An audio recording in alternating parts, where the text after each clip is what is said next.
Mesdames, Mesdemoiselles, Messieurs, bonsoir, bonjour chez vous. Ça dépend dans quel hémisphère vous vous trouvez. Dites-moi, nous, aujourd'hui, on va parler du Congo.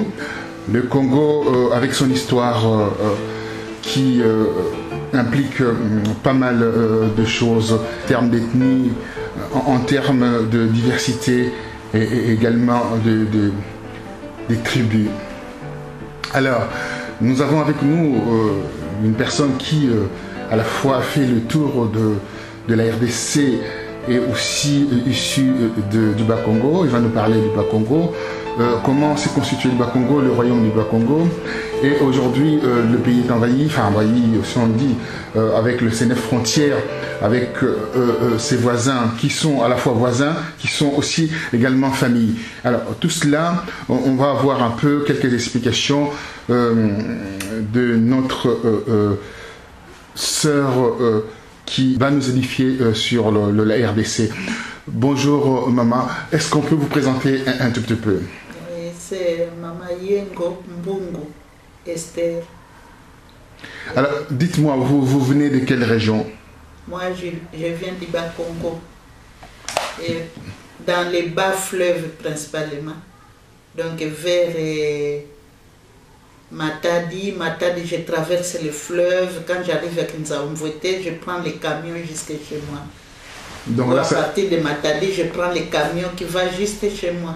Alors vous êtes quoi? Vous êtes du royaume du Congo ou bien vous êtes vraiment... Si, je suis du royaume du Congo. Né Congo, fille né Congo. Pourquoi on dit né Congo? Né Congo, donc né signifie d'origine Congo. Congo, c'est un royaume. Alors, le royaume du Congo. Il vient d'où ce royaume? Le royaume vient de l'Angola. C'est Angola, comme on appelait ça. Mais les Portugais, disons les colonisateurs, ont ajouté A. Mais sinon, normalement, c'est Angola. C'est Angola. Oui. Alors, en Angola, qu'est-ce qu'il y avait là-bas? Il y avait un royaume, il y avait un roi, une reine. Il y avait un royaume qui habitait le Mbanza Congo, qu'on avait transformé sans Salvador, mais pour le moment ils ont repris, c'est Mbanza Congo. Mbanza Congo, alors, il y avait quoi comme roi ou reine? Enfin, là, je pense qu'il y avait deux reines. La reine, voilà. C'était la reine qui régnait là-bas, qui régnait pour les gens du Congo, dans le Congo. Alors les gens du Congo, effectivement, on voit, donc on peut dire l'Angola et le Congo, c'est presque le même pays. Enfin, le même peuple. Le même peuple. Le même peuple, oui, parce qu'ils parlent la même langue. Quand vous allez en Angola, il y a des Congo, les Né-Congo qui parlent le Kikongo. Les Bazombo, les Sansala parlent le Kikongo. Quand vous allez dans les Bas-Congo, en partant des Bamboma, qui sont proches de Mbanza Congo, parlent le Kikongo. Les Bandibou parlent le Kikongo. Les Bantandu parlent le Kikongo. Les Bayombe parlent le Kikongo. Les Manyanga parlent le Kikongo. Les Asolongo parlent le Kikongo. Les Oyo parlent aussi le Kikongo. C'était vraiment un royaume. Et les royaumes là dirigés par qui? Par une reine, la reine Zinga et la reine Lukeni. Alors c'est là où nous venons en fait. Oui, tous. Nous venons de là. Tous les Né-Congo viennent du royaume Congo. Alors dites-moi, moi j'ai appris que quand on parle du Congo en Angola, vous avez la chance d'avoir le papier, d'être bien reçu. En tout cas, moi je l'ai dit et je le répète. Une fois, si j'ai l'occasion d'aller en Angola, je ne vais pas m'exprimer en portugais, puisque d'abord je ne connais pas le portugais. Je vais m'exprimer en Kikongo, puisque je sais que c'est mon ancien royaume. Mes ancêtres sont venus de là. Je vais m'exprimer en ma langue maternelle, qui est le Kikongo. Alors comment ça s'est comment quand le colonisateur sont venus, on coupé en morceaux cette partie et donné une partie, en fait la Cabinda c'était Congo, après c'est plus Congo, il y a Matadi qui était Angola, enfin expliquez-nous un peu. quand les colonisateurs sont arrivés, du côté Cabinda, c'était pour les Congo belges. Mais les Belges ne pouvaient pas passer pour rentrer au fond du Congo, qu'ils ont adopté comme Congo belge. Donc il fallait demander qu'on leur laisse une partie du fleuve pour qu'ils puissent atteindre Matadi. Et à partir de Matadi, ils devaient continuer jusque dans le Haut-Congo, dans l'Est et le Sud-Est du Congo. Ils se sont entendus avec les Portugais pour que les Portugais cèdent et pour que le Congo cède les Cabinda. Donc les Belges cèdent les Cabinda, que les Cabinda deviennent pour les Portugais annexés en Angola. Et que la partie là qui était pour l'Angola devienne pour les Congolais et les Belges, pour leur faciliter le passage avec les bateaux, pour atteindre là où ils devaient aboutir. Oui, c'était dans leur stratégie pour pouvoir sortir les minerais en fait en réalité. Voilà. Alors, parce qu'ils devaient exploiter ce qui se trouvait dans les Congo belges. Et le ramener là-bas. Alors, dites-moi, comment vous êtes arrivé à faire le tour du Congo? Bon, moi je suis un fan des militaires, mon papa fait le service militaire. Je suis partie de chez moi à Matadi en 1945, juste après ma naissance. J'étais encore bébé. J'ai sillonné tous les Congos, puisque de là, mon papa devait faire son camp d'entraînement à Lokando, dans les Kivu. Donc, limite Kivu et Équateur, c'est là où il a fait son service militaire. C'est là où il a appris comment manier les armes, puisque c'était des recrues qui devaient remplacer les militaires qui étaient morts pendant la guerre. Mais quand ils sont arrivés après l'entraînement, la guerre a terminé, mais il devait continuer à faire les services militaires. Il a été formé pendant 7 ans. Il a eu la chance de faire sa formation, puisqu'il a fait les études d'infirmier en tant que militaire. Et quand il a terminé le service militaire, on devait rentrer. Là, j'avais 7 ans, mais je garde encore bon souvenir, parce qu'on est parti de Bukavu, Uvira, Bukavu, Kamanyola, Uvira. Et de là, on a pris les bateaux pour Albertville, actuellement Calémie. De Calémie, on a pris les trains Kabalo, Congolo. Quand on est arrivé à Ubundu, ex-Ponserville, on a pris les bateaux jusqu'à Kindu. De Kindu, on s'est arrêté quelque part, je ne me rappelle plus puisque j'avais 7 ans à peine. On est arrivé à Kindu. De Kindu, nous sommes arrivés à Kisangani. De Kisangani, on a pris les bateaux qui devaient nous ramener à Kinshasa. On est passé par Lissala, Bumba, Koklativille, actuellement Mbandaka, de Mbandaka, Bolobo. Bolobo, on a atteint Kinshasa en passant par Mangengenge. Quand on est arrivé à Mangengenge, on devait danser, puisqu'il y a, d'après les croyances, qu'il y a des monstres là-bas, qu'il faut danser, sinon le bateau va... oui. Et nous sommes arrivés à Kinshasa. De Kinshasa, on a pris le train jusqu'à Matadi, au camp Redjaf. Au camp Redjaf, on voulait que le papa continue le service militaire, mais il a refusé. Il s'est converti comme civil et il a travaillé avec ce qu'il a eu comme formation à l'armée. Il a travaillé comme infirmier, d'abord du côté État, et puis après il est rentré à l'ONATRA jusqu'à sa pension. Malheureusement, il est mort en 2002, le jour où j'ai marié ma fille. Un mauvais souvenir. Vous avez fait le nord, vous avez fait l'ouest, vous avez fait toute la République démocratique du Congo. Parlez-vous Swahili parce que vous avez fait dans... Si, je parle Swahili très bien. Parce que d'abord, en tant qu'enfant, je me rappelle, j'avais 4 ans, 5 ans, on allait à l'école avec les amis, je parlais au camp militaire, je parlais lingala, mais à l'école, je devais parler Swahili. Dites tout ce qui se passe dans l'Est de la RDC, comment voyez-vous cette situation? Est-ce que on doit dire les gens qui souffrent, parce qu'il y a quand même les gens qui se réclament, disent voilà, nous sommes des gens de l'Est, d'autres qui sont familles avec le Rwandais, parce qu'on a 9 frontières. Est-ce que les gens là-bas sont vraiment de cousins, de frères? Parce que j'apprends qu'ils sont des cousins, frères, etc. C'est difficile de les séparer. C'est difficile de les séparer. Expliquez-nous. C'est la même tribu, les mêmes coutumes. Ce sont les colonialistes qui nous ont séparés, qui ont fait des frontières. Ils ont fait des frontières politiques et puisqu'ils avaient des intérêts, les Belges attiraient sa part, les Français attiraient sa part et les Anglais, du côté par exemple les Bemba, la Zambie. Les Bemba de Zambie parlent la même langue que les Bemba du Congo. C'est la frontière. Les Britanniques ont pris la Zambie, le Congo a pris les Bemba du Congo.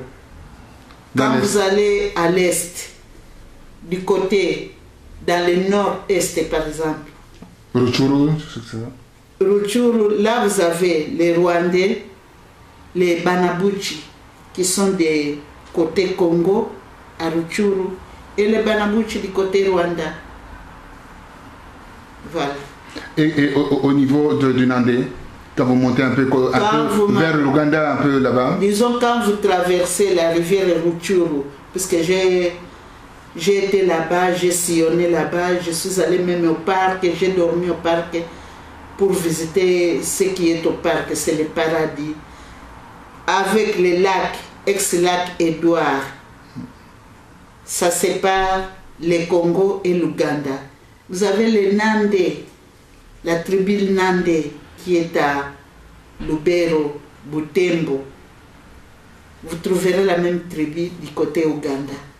Donc ce sont des mêmes gens qui parlent la même langue. Et quand vous poussez plus loin, du côté les Soudanais, vous avez les Loulous, les Baloulous. Ce sont des frères des Soudanais, puisqu'ils parlent la même langue. Ils sont noirs de peau, très très noirs de peau. Très noirs, même du côté gencive, vous trouverez que leurs gencives et les pommes de main, tout noir, tout noir. Ce sont des frères. Alors, vous passez vers Guadeloupe? Vers Guadeloupe, c'est la même chose. Les Mbaka, les Mbandé, ce sont les mêmes Mbandé que vous trouverez en Centrafrique. Ce sont les mêmes tribus. Alors, on bascule vers les Ignélés, donc le Mbandaka, etc., avec Congo-Brazzaville? C'est les mêmes tribus. Du côté de Sassoula, c'est les fleuves qui séparent Mbandaka et de l'autre côté, le nord de Brazzaville. Vous passez dans le Bas-Congo? Dans le Bas-Congo, n'en parlons même pas. C'est l'ancien royaume du Congo. Parce que le nord de l'Angola, plus tout le Bas-Congo, une partie de Bandundu, jusqu'à Bolobo, nous avons la même culture, même coutume.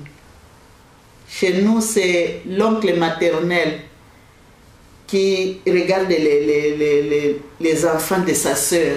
Donc nous avons le système matriarcal chez nous. C'est la même chose. Alors, quand on va revenir vers l'Est, vous avez passé 7 ans à Kigali. Qu'est-ce que vous avez fait là-bas à Kigali? Expliquez-nous un peu le parcours. On a fait 8 ans. Ah, 8 ans. 8 ans au Rwanda, à Kisenyi principalement, puisque mon mari était fonctionnaire à la CPGL. Et je suis... Il a commencé comment? Alors, vous avez commencé comment là, avec votre mari? Vous avez commencé comment quand vous êtes marié? Alors, qu'est-ce qui s'est passé? Il était étudiant, elle avait commencé où? J'ai commencé avec un mari qui n'avait rien. Même pas de fauteuil. On s'asseyait sur un fauteuil là où on mettait un morceau de brique pour que ça tienne. Il était étudiant à l'université de Lubumbashi, ex-IOC, Université officielle du Congo. C'est là où il a terminé ses études et il s'est fait engager à l'ONATRA. Après l'ONATRA, on a travaillé à la SOSACOM. Nous sommes venus ici à Nairobi pour faire le stage auprès de la SIGEM, Société Générale des Minéraux. Nous sommes rentrés au Congo.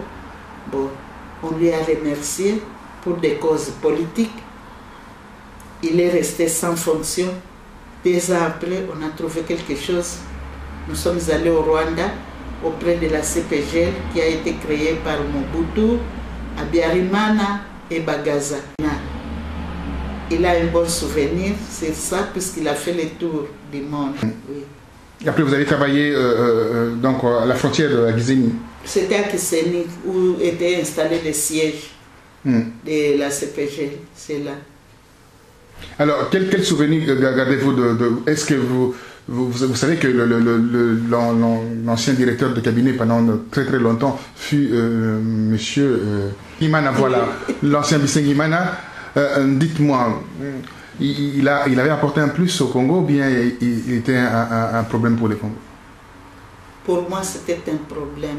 D'abord, il n'est pas congolais d'origine, c'est un Rwandais. Bien sûr, il a fait ses études à Lovanium à l'époque, mais il n'était pas congolais.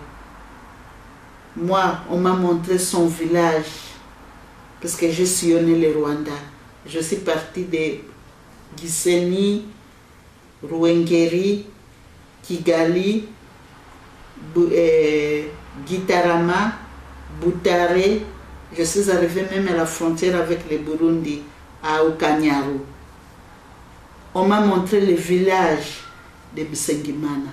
On m'a dit voilà le village de Bisengimana. Comme j'étais de passage, on est passé. Il a favorisé ses frères. Comment? Quand vous allez dans les organismes internationaux, vous ne trouverez pas des Congolais. Il a favorisé des Rwandais pour les remplacer et les mettre en place, quoi. Quand il y avait un poste là. Pour le Congo? Pour les Congo, lui a envoyé des Rwandais pour qu'ils aillent travailler au compte du Congo. Et nous, comme on avait des yeux fermés, on ne savait pas ce qui s'est passé. On a récupéré tous les postes. Et aujourd'hui, ils sont dans une sphère politique et économique, oui, grâce à ce que Bisengimana a pu faire. Oui. À cause, pas grâce, à cause d'ailleurs. Oui. Et donc vous gardez un mauvais souvenir En tout cas, un très mauvais souvenir, puisque c'est lui aussi qui nous a fait partie de Sozacom. Il savait ce qu'il faisait avec Mobutu, avec les matières qu'ils envoyaient ici en Europe. Il soutirait. Et quand mon mari, comme il était directeur financier à la Sozacom, quand ils ont posé les problèmes, où va l'argent? Puisque nous voyons qu'on vend des cuivres. Mais dans les cuivres, il y a des sous-matières. Et où va cet argent? Sous-matière, c'est-à-dire? Et alors, dans les cuivres, il y a les malachites dans les cuivres. Beaucoup de sous-matières. Et quand on extrait les cuivres, les sous-matières, on les met à côté. Cet argent-là n'entrait pas dans la caisse de l'État. C'était l'argent pour Mobutu et Bisengimana. Vous avez, il avait fait des études à Lumbashi. Oui. Vous êtes resté combien de temps à Lumbashi? Oui. Combien de temps? 5 ans. 5 ans. Oui. Et qu'est-ce que vous avez fait à Lumbashi? Moi, je suis infirmière de formation. J'ai travaillé à Lubumbashi, d'abord à la clinique Reine-Elisabeth Della. Après la clinique Reine-Elisabeth, comme il y a eu un problème pour le paiement des salaires, j'ai quitté. Je me suis fait engager à l'université. C'est là, jusqu'à la fin des études de mon mari, que j'ai travaillé dans différents services, mais plus particulièrement en pédiatrie. De 0 à 1 an, de 1 à 3 ans et de 3 à 12 ans. Et qu'est-ce que vous avez trouvé à Lumbashi là-bas d'excellent? Qu'est-ce qui fonctionnait mieux par rapport à Kinshasa? Du point de vue climat d'abord, et la ville m'intéressait beaucoup. Et vous parlez Swahili, comme vous avez dit? Si, un mot en Swahili, expliquez-nous un peu qu'est-ce que vous avez vécu un peu là-bas. Bon. Nilikuwa nafurahi sana kwa kuona vile tulikuwa tuko naishi, malgré tulikuwa baetudia, mais tuko nakula bien, tuko naikala bien, balitupatia manyumba en tant qu'étudiant, tuko na nyumba yetu, tuko na transport. À cette époque-là, tulikuwa na kama tunapata congé, banatupatia matike juu turudie kwetu, twende tuone bazazi, kisha congé tunarudia tena Lubumbashi. Na vile bwana alimaliza masomo, tunakuya tunarudia Kinshasa, anaingia kazi Onatra, après Onatra anaingia Sozacom, tunakuya Bulaya, après Boulaya, tunarudia Kinshasa.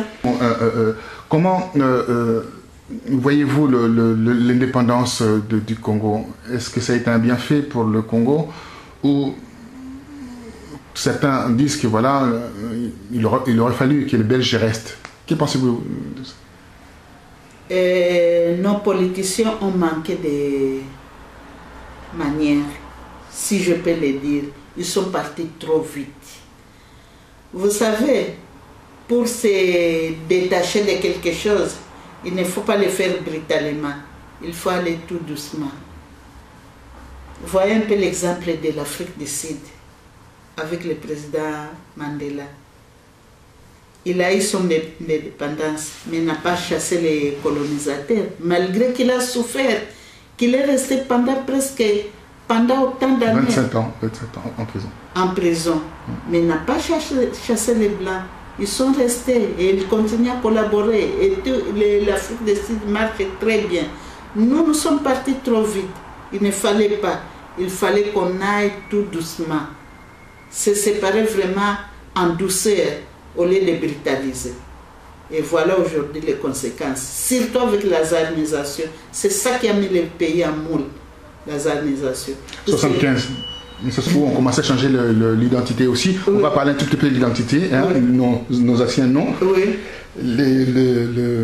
Ces principes même pour notre culture. Oui. Et c'est à partir de là, il donnait en fait ces sociétés nationalisées à sa famille. N'importe qui, voilà. À sa famille, ces gens-là ne savaient pas comment gérer. Et ils ont tout gigouillé, tout est parti.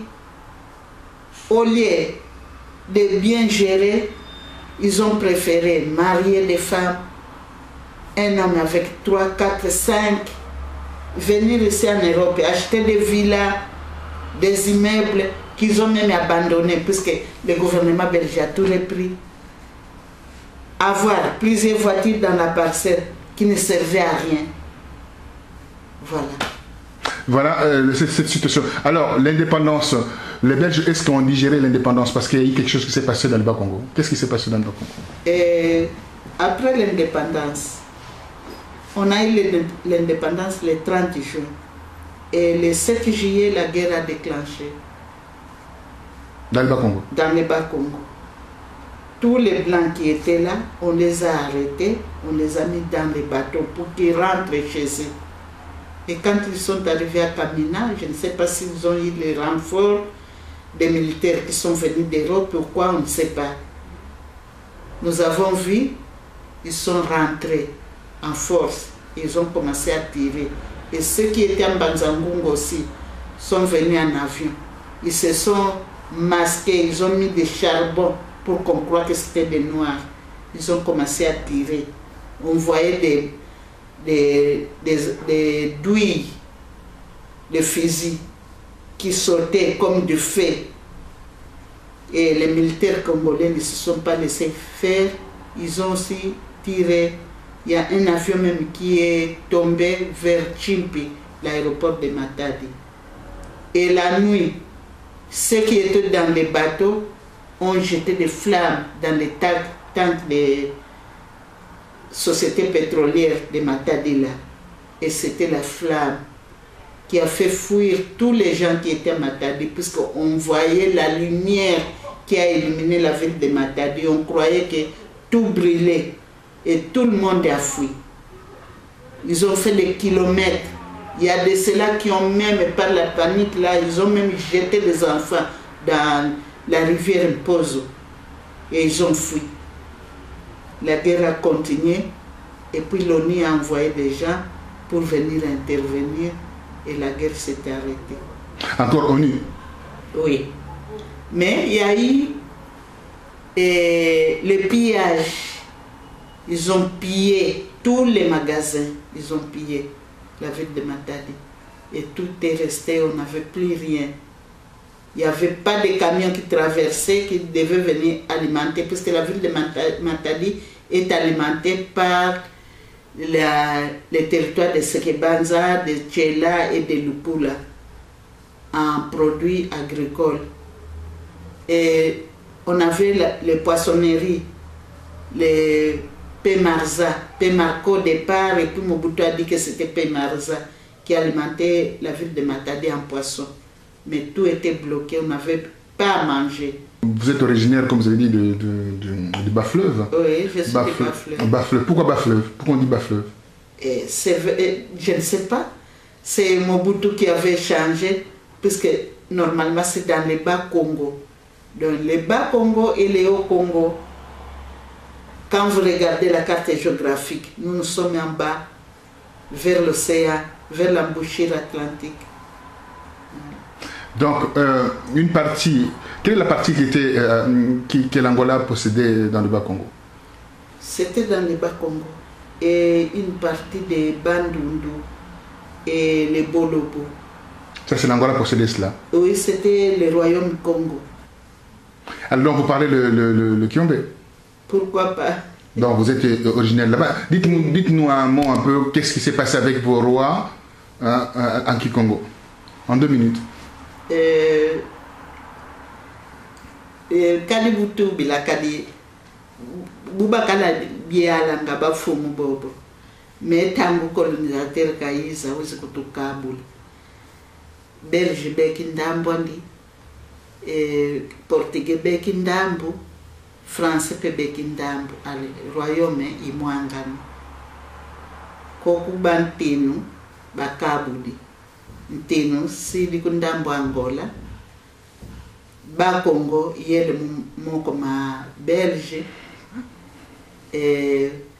Brazzaville yele moko ma Français vavo bakaba na royaume Congo mais na telum kipila yayi vo wele ku Brazzaville tubidiki Congo wena kotsiako vo wele ku Angola tubidiki Congo wena kotsiako vo wena ku ba Congo il sifuza bamvila ku kaditwene zimvila Menzinga Makaba Nanga et il y a d'autres. Alors, reprenez ça en français d'ailleurs. Alors voilà, le livre là aussi parle de l'histoire générale du Congo, oui. Et écrit par Isidore Ndaiwel, qui est vraiment un grand anthropologue historien. Oui. Et je vous conseille de lire ces livres que vous avez en fait ramassés dans un petit marché. Oui. Hein? Expliquez-nous un peu ces livres. C'est un livre. Je vais parfois à la brocante le vendredi. Il y a un marché de brocante. Il pleuvait. Les livres étaient tout mouillés. Mais quand j'ai vu on parle du Congo, je me suis accrochée. J'ai demandé à monsieur combien coûtent les livres. Le monsieur m'a dit 2 €. J'ai dit s'il vous plaît, donnez-les-moi. Il m'a dit qu'est-ce que tu vas faire? J'ai dit moi je lis beaucoup. Je m'instruis en lisant. Et je garde l'histoire en lisant. Et il m'a vendu les livres. Si j'avais acheté du pain, ça serait déjà parti. Mais avec les livres, pour moi, c'est une bibliothèque que je garde chez moi. Une bibliothèque que vous gardez. Et on remarque dans notre communauté, et à travers même des réseaux sociaux, oui. On voit que les gens négligent un tout petit peu l'histoire. On voit les gens se jettent la pierre entre eux. Nous avons 9 frontières. Nous avons 9 frontières. Il y a la guerre aujourd'hui dans l'Est. Le Congo, enfin l'Est était le grenier. Vous avez vécu là-bas. Quand on jette quelque chose, ça pousse tout de suite. Si. Il y a des raisins. Il y avait des raisins, je crois. Il y a des raisins. Il y a les fraises. Des fraises, pardon. Oui, des fraises. Oui. Dites-moi, comment vous avez des contacts encore là-bas? Qu'est-ce qu'ils disent? Pour le moment, j'ai un monsieur qui est resté là, que mon mari est toujours en contact avec. Dernièrement, puisque mon mari fait ses cultures, il a demandé s'il pouvait lui envoyer des boutures de pommes de terre. Le monsieur a répondu, malheureusement, on ne sait plus rentrer en brousse. Puisqu'il y a la guerre, il y a des rebelles en brousse, on ne peut pas rentrer là-bas, sinon on vous tue. Donc tout est fini en fait. Les gens meurent de faim. Tout le monde est sorti de la brousse. Ceux qui restent là, les femmes sont violées, les hommes on les tue. Pourquoi y rester? Ils ont fui. Expliquez-nous un peu, pour redescendre un peu vers le bas, parce qu'on va faire remonte, on descend vers le bas, dans le bas Congo là-bas. Comment s'est organisée cette histoire avec Sao Tomé, avec l'esclavage et tout ça? À l'époque de l'esclavagisme, quand ils ont maintenant pris des esclaves dans le bas Congo, à partir des ports de Boma, qu'ils devaient ramener vers les Amériques. Mais le trajet était trop long. Ils devaient se reposer à Sao Tomé. Dans, comment est-ce qu'on appelle ce pays-là? Sao Tomé principal, normalement, c'est oui. Sao Tomé principal. Oui. C'est là où ils devaient se reposer. Et ils venaient les chercher en petit groupe pour les ramener vers les États-Unis. Mais il y a des gens qui sont restés là. Qui n'ont jamais voyagé, qui n'ont jamais quitté le Sao Tomé. Qui n'ont pas quitté les Sao Tomé, qui sont restés là. Et les Sao Tomé devenaient leur pays. Donc c'est des Congolais? Oui, ce sont des Congolais. Au départ, ce sont des Congolais. Et il y en a qui ont quitté Sao Tomé pour aller travailler en Angola, qui ont peut-être marié des Angolais, ainsi de suite. Et là, on voit à travers ça, on dit que le président...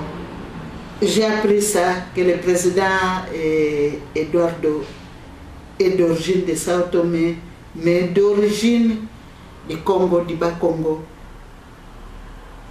Donc les esclaves qui ont été, bien entendu, parqués là-bas, en attendant que voilà qui est leur transfèrement vers les Amériques. Les États-Unis, les Amériques, quoi. Même au Brésil. Oui. Il y a aussi des Congos là-bas. Même en Haïti, puisque mon collègue avec qui vous avez parlé tout à l'heure au téléphone. Qui est un anthropologue, bien entendu, oui, je tiens à préciser. Oui. Lui a travaillé en Haïti. Il a trouvé des noms du Bas-Congo. Alors parlons du nom. Alors, qu'est-ce que c'est cette histoire de nom? L'histoire des noms, c'est quoi? À l'époque, nos ancêtres faisaient l'initiation. Cette initiation-là ne se faisait pas dans les villages, puisque c'était à l'écart des femmes. Les femmes ne devaient pas y participer, sauf les hommes. Ils apprenaient aux enfants, à leurs enfants, le langage initial. Ils leur apprenaient des coutumes et voire même la sorcellerie. Pas la sorcellerie pour tuer, mais la sorcellerie... Pour préserver la famille? Oui, pour préserver la famille. Ils devaient se mettre à l'écart. Ils ne pouvaient pas manger ce qui était préparé par les femmes. Ils ne pouvaient pas, donc ils étaient vraiment mis à l'écart, mis à part. Kikumbi, voilà, en quelque sorte c'est le Kikumbi, mais là c'était le Kinkimba qu'on appelait ça. Et quand ils y allaient... Kinkimba c'est quoi en France? Le Kinkimba, je ne sais pas comment... Expliquez à peu près un peu. Donc quand ils y allaient, ils apprenaient une autre langue. Ils ne devaient pas manger ce qui était préparé par les femmes. Ils devaient s'abstenir de tout. Ne pas toucher les femmes. Donc ne pas coucher avec une femme. Ils restaient là pendant des mois et des mois. Ce n'est qu'après avoir suivi ces cours-là qu'ils partaient de là avec des noms spéciaux. Des noms spéciaux, pardon. Vous trouverez par exemple le nom Ngoma vient de là, le nom Malanda vient de là. Donc ça c'est mon nom. Oui. Mon nom. Vous savez que ça vient de... Je viens de... Le Kinkimba. Voilà, très bien. Oui. Le nom Sakala vient aussi de Kinkimba. Le Makwala vient aussi de Kinkimba. Et il y a beaucoup de noms. Je vais vous noter ça. Je vais me rappeler. Alors ça correspond à quoi ces noms? C'était les noms spéciaux qu'on donnait à ceux qui sortaient de là, après avoir suivi les cours de Kinkimba. Donc mon grand-père, comme il appelle Bongo Malanda, oui. Donc forcément, donc, il est sorti. A fait, ou si ce n'est pas lui, peut-être son grand-père à lui a fait le Kinkimba. Et ça vous donne une certaine pouvoir. Les pouvoirs, puisque moi, par exemple, qui vous parle, mon grand-père, à l'arrivée des Blancs, puisqu'il partait forçait les gens pour les impôts, mais lui faisait disparaître les villages. Les Mundele pouvaient passer avec ses oreilles, il entendait les bruits, les coqs qui chantaient, les moutons qui meulaient, mais ne les voyait pas, il ne voyait pas les villages. Et il passait comme ça. Il pouvait rester au village, il vous dit, précédez-moi, j'arrive. Mais quand vous arrivez, vous le trouvez, il est déjà là. Comment est-ce qu'il faisait ça? C'était la magie noire, moi je peux le dire. Mais les missionnaires ont tout aboli, ils ont tout arraché auprès de nos ancêtres. Qu'est-ce que vous préconisez par rapport à tout cela? Bon, pour moi, normalement, pour que ça aille bien, normalement, les colonisateurs devaient nous laisser tel qu'ils nous ont trouvés, puisque nous avons des cultures différentes, nous avons des coutumes différentes. Chez moi, dans le royaume Congo, par exemple, voler, c'est un péché, c'est un drame. À l'époque où il y avait encore le royaume Congo, quand on attrape un voleur, on devait l'enterrer vivant, ou on devait lui couper les mains pour lui démontrer, pour démontrer aux autres qui ne peuvent pas voler. Mais dans d'autres tribus que nous avons au Congo, voler, c'est le courage d'un homme, comme ils disent, qu'un homme doit voler pour... Vous faites allusion à quelle... Je connais, vous faites allusion à quelle province? Je parle de l'Équateur. Voilà. Oui. Les Mongos, par exemple, pour que tu ailles marier leur fille, on vous posera la question. Aussi au Yiba, ce que aussi au Yiba, aux amobali, au kokiko zomwana na biso pa kokufa nzala te. Tandis que chez nous, dans les bas Congo, voler vraiment, c'est un défaut. On vous enterre vivant à l'époque des... Et puis on prenait le pilon pour vous taper. Oui, on vous met dans les trous et puis on prend les pilons. On enfonce dans votre crâne. Comme ça, vous partez. Et c'est fini. Pour que les gens qui restent là voient l'exemple, qu'ils ne volent plus. Et tout ce qui se passe maintenant avec les Kuluna, Kinshasa, tout ça, etc., on ne va pas rentrer dans la politique, mais on parle. Est-ce que c'est l'histoire qui vient d'une culture où on faisait la promotion du vol, ou bien c'est la crise? Moi, je trouve que ce sont d'abord des gens qui se droguent. Donc, ils le font inconsciemment, si je peux le dire. Puisque une fois drogués, ils ne savent pas ce qu'ils font. Et ce n'est pas normal. Normalement, ils devaient cesser. Mais... Alors, quels conseils donnerez-vous maintenant aux jeunes qui avancent aveuglément dans nos traditions, nos us et coutumes, sans connaître vraiment les fondements de cette culture? Moi, je les regrette, puisqu'ils font faire disparaître l'histoire. Ils n'ont pas d'histoire. Peut-être qu'ils vont lire, mais qu'ils s'approchent un peu de vieux pour en savoir plus, pour qu'ils en gardent, pour que ça continue. Ça fait la fierté de notre pays et de notre culture. Et vous pensez que si la RDC est agressée aujourd'hui parce qu'elle a perdu de sa superbe, elle a perdu de son identité, parce que nous sommes ignorants de notre passé? Voilà, puisque nous sommes ignorants. Les gens ne savent pas d'où on vient et d'où on part. Ils ne le savent pas. On nous mène comme des brebis, quoi. Comme des brebis. Alors, la puissance de cette reine qui était la reine qui couvrait en fait si on veut, les trois pays aujourd'hui, hein, Congo-Brazzaville, Congo-Kinshasa et l'Angola. Comment vivaient leur tradition? Parce que c'était des femmes, des reines. Oui. Donc on parle aujourd'hui des féministes. Donc nous on était en avance, on était des précurseurs par rapport à ce qui se passe dans l'Occident. Voilà. C'était vraiment bien. Puisque la reine, c'est elle qui régnait, qui tenait tout, qui prenait décision de son royaume. Et malheureusement, le colonialiste est arrivé, il nous a départagés, il a mis le Congo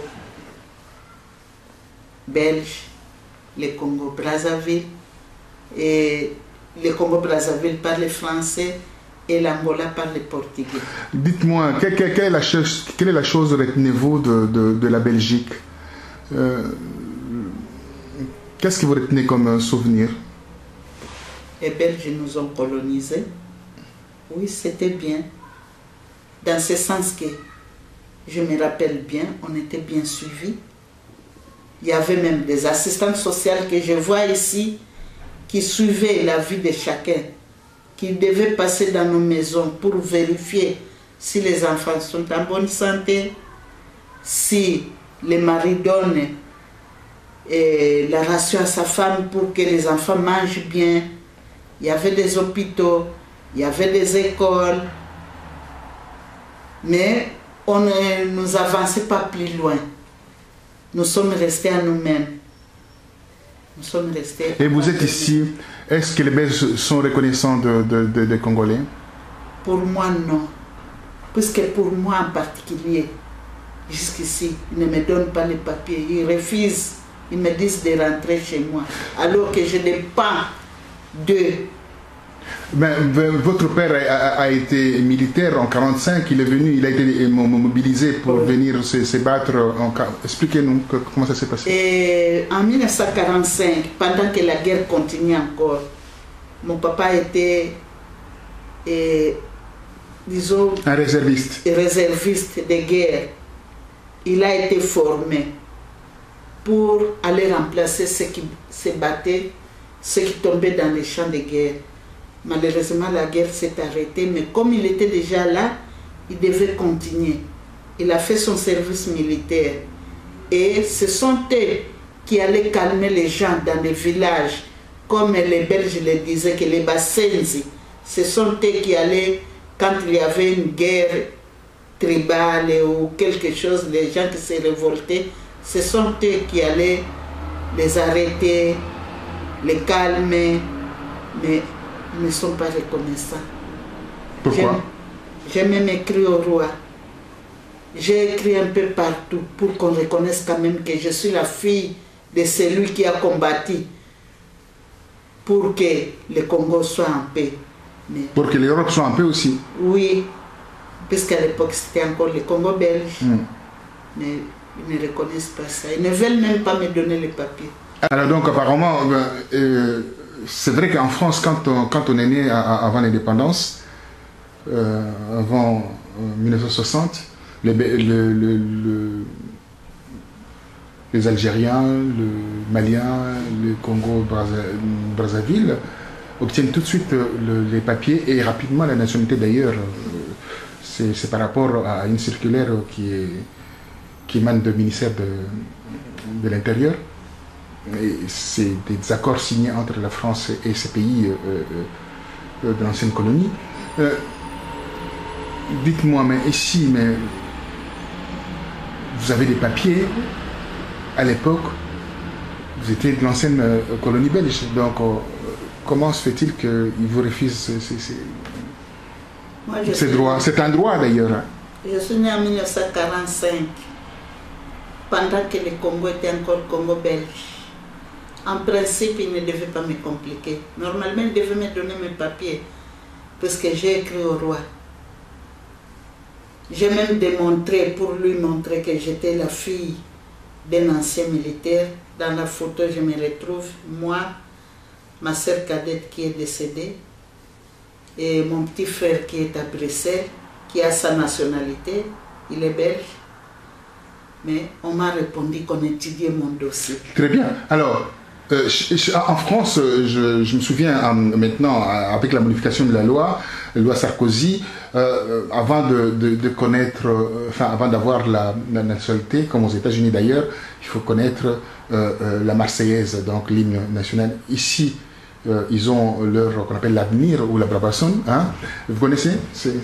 Si. Moi, j'ai appris d'abord la géographie de la Belgique, avant même que j'arrive ici en Belgique. J'ai connu la Meuse. Il y a combien de provinces? 9 provinces. Très bien. Il y a 9 provinces pour la Belgique. J'ai connu ça à l'école, j'ai appris ça à l'école, parce que j'ai appris la géographie de la Belgique. et vers l'avenir. Mais vers l'avenir, je vais vous la chanter. Allez-y. Le peuple marche et pose ses jalons, nous marquant une étape nouvelle. Nous les suivons et nous nous rappelons nos aïeux et leur gloire immortelle. Si ton sol est petit dans un monde nouveau, l'avenir qui t'appelle à planter ton drapeau. Marche joyeux, peuple énergique vers le destin digne de toi. Que Dieu protège la libre Belgique et son roi. Mais très bien, mais en France, quand vous chantez comme ça, on vous donne les papiers tout de suite, parce que vous maîtrisez la Marseillaise, vous êtes l'ancienne colonie, vous avez la culture du pays, vous connaissez le pays, vous parlez bien la langue, vous écrivez aussi bien cette langue. Je pense que c'est des éléments sine qua non qui vous permettent d'obtenir vos papiers, votre sésame. Mais qu'est-ce qui se passe? C'est la non-reconnaissance de la Belgique par rapport à la RDC? Ça, je ne saurais pas vous dire. Parce que s'ils sont quand même reconnaissants, je suis ici, ça fait 7 ans. Peut-être que pour la demande, c'est depuis 2009, donc ça fait 4 ans. Depuis que j'ai introduit ma demande, c'est la demande de Neftère, vu mon état de santé. Mes médecins le savent très bien.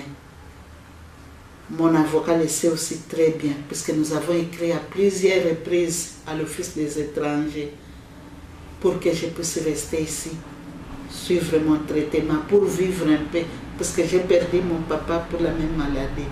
Ma petite sœur aussi est morte pour la même maladie. Et moi qui vous parle, quand ça commence, je suis obligée de courir derrière les médecins pour demander des médicaments. Si je vous montre les sachets que je détiens et les médicaments que je prends par jour. Alors là, je voulais poser une question. Si vous venez à rentrer, par exemple, le malheur fait que vous rentrez, votre mari touche une pension, comment ça se passe, comment vous vivez? Il a servi, il a terminé avec quel grade? Expliquez-nous un peu. Parce qu'on vous exige de retourner. Alors, dites-moi, comment ça va s'organiser?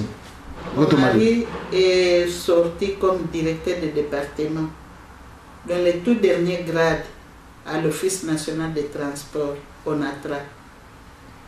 Mais il a droit seulement à 36 dollars par mois. Mon Dieu. Et comment ça a été calculé? Bon, je lui ai demandé comment ça s'est passé, puisque après la CPGL, comme il était rentré à l'ONATRA, il a fait ses 18 ans. À l'ONATRA, on lui a répondu que non, vous n'avez pas accompli les plus de 20 ans que vous deviez accomplir pour pouvoir toucher une pension normale. C'est-à-dire, quand tu parles de pension normale, c'est de combien? Normalement, en tant que directeur de département, il devait avoir au moins 1000 dollars par mois. Malheureusement, on lui a versé à l'INSS. Et l'INSS, avec ses calculs, ne lui donne que 36 dollars par mois. Ils ont mis dans un tronc commun et puis dans un tronc commun, donc ils ont mélangé et le directeur de département et les tout derniers travailleurs qui n'ont même pas de grade, ils ont fait leur calcul, c'est ça qui a ressorti à 36 dollars par mois. Le planton touche combien? 36 dollars. Et le directeur? 36 dollars. Tout le monde 36 dollars. Extraordinaire cette histoire. Et ils sont en train de manifester, puisque j'ai appris dernièrement que tous ces directeurs-là sont allés avec leurs fiches de paie auprès des PDG de l'ONATRA pour lui montrer si lui devenait un jour pensionné, il peut vivre avec les 36 dollars par an. Et on vous demande de retourner au pays, étant donné à partir du moment où vos médicaments coûtent déjà, puisque mon mari m'a envoyé les papiers, c'est dans les 400 dollars. Quelques médicaments seulement, pas les tout, mais 400 dollars. 400 dollars. Vous avez une culture extraordinaire, d'ailleurs je viens de m'apercevoir. vous faites le musée. Est-ce que vous voyez la corrélation entre le Congo et la Belgique, tout ce que la Belgique a pu amener ici? Dites-moi. Je suis allée à Tervuren. Oui. J'ai visité aussi le musée de Namur. Donc je connais un peu de tout. Alors vous voyez ce qui a été ramené ici. Est-ce que c'est du pillage? Enfin, comment voyez-vous? Moi j'appellerais ça le pillage. Puisqu'ils ont tout amené, tout. J'ai même été à la bourse à Bruxelles. J'ai vu les diamants qu'on a mis sous vitre là. Ça vient d'où? Du Congo. Et les cuivres qu'on a menés ici. Aujourd'hui, comme il n'y a plus de cuivre, vous voyez ce qui se passe avec les vols. Quand vous suivez la radio, puisque moi je n'ai pas de télé, je suis ça à la radio. Oui, les vols de cuivre. Le vol de cuivre à tout moment, le vol de cuivre. Parce que ça ne vient plus. Ça ne vient plus. Et vous pensez qu'ils devaient être un tout petit peu reconnaissants? S'ils ne sont pas reconnaissants, en tout cas, je les regrette. Je dois beaucoup regretter. Ils doivent être très reconnaissants auprès des Congolais. Normalement, nous les Congolais, on ne pouvait pas nous faire du mal ou nous embêter. La Belgique, c'est notre pays, surtout moi qui suis né avant l'indépendance. Je suis belge. Normalement, on ne pouvait pas me compliquer la situation. Très bien. Alors, un message à la jeunesse perdue, dans les méandres des réseaux sociaux, dans une culture empruntée avec des quarantaines de chaînes au pays, et ils empruntent de cultures qu'on appelle des cultures Kleenex, on prend, on jette. Et comment on peut demander à ces peuples, pousser ces peuples à aller vers sa vraie culture? Et ça doit partir aussi de la famille. Chaque parent, normalement, devait éduquer ses enfants, leur apprendre la culture, leur démontrer qui sommes nous les Congolais. Chacun devait apprendre la culture à son enfant. Et les enfants aussi devaient s'adapter.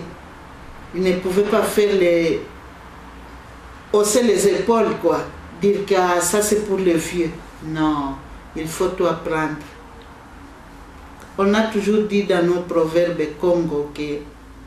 Il faut le dire avec le Congo, puis vous le dites en français. Seyengudi, Bubakidi Bamoyo, Zayan Talwa Kwanga.